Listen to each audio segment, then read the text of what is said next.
Saudara terkasih, berjumpa kembali dengan satu ayat sehari.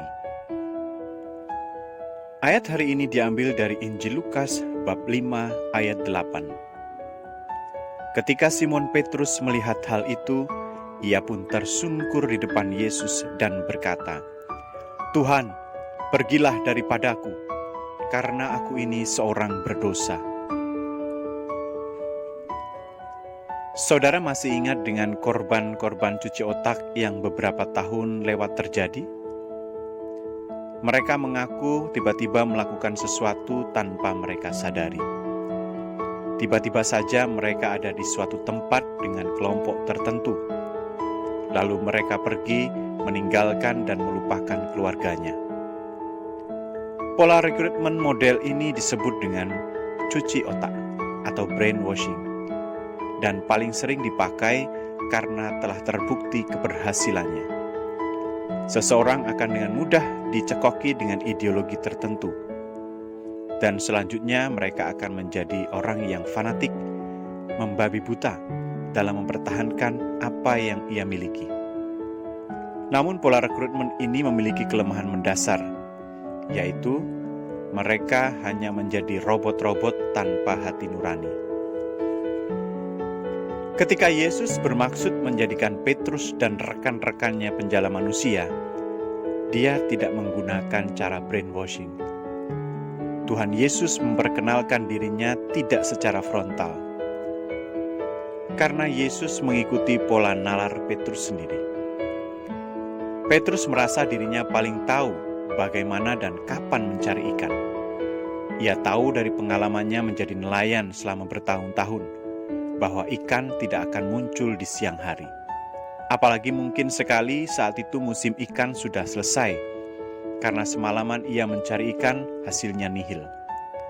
Nalar Petrus mengatakan bahwa permintaan Tuhan Yesus untuk menjala ikan di siang hari adalah tidak masuk akal. Tetapi hanya karena rasa hormat, Petrus akhirnya menebarkan jala kembali.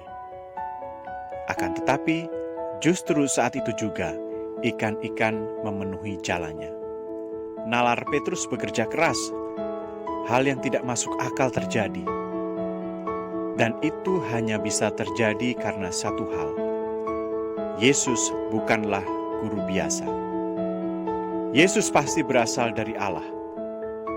Maka Petrus pun tersungkur di kaki Yesus. Petrus menyadari dirinya sebagai orang yang berdosa.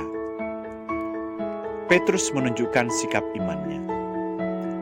Saudara, beriman berarti mempersembahkan diri seutuhnya pada Tuhan dalam dan melalui cara hidup dan cara bertindak setiap hari, dimanapun dan kapanpun. Beriman juga berarti hidup membumi, berpartisipasi dalam seluk-beluk dunia yang dijiwai oleh iman, mencari dan mengusahakan kesucian dengan membumi. Memang, dengan membumi, iman menghadapi aneka tantangan, hambatan dan masalah, tetapi sekaligus juga dimurnikan, dikuatkan, dan diperdalam. Maka hendaknya sebagai seorang beriman, kita juga tidak boleh melupakan hidup doa, maupun merenungkan sabda Tuhan seperti tertulis dalam kitab suci. Beriman tidak harus selalu kusyuk duduk manis di tempat suci, atau di kamar berdoa rosario dan doa-doa lainnya.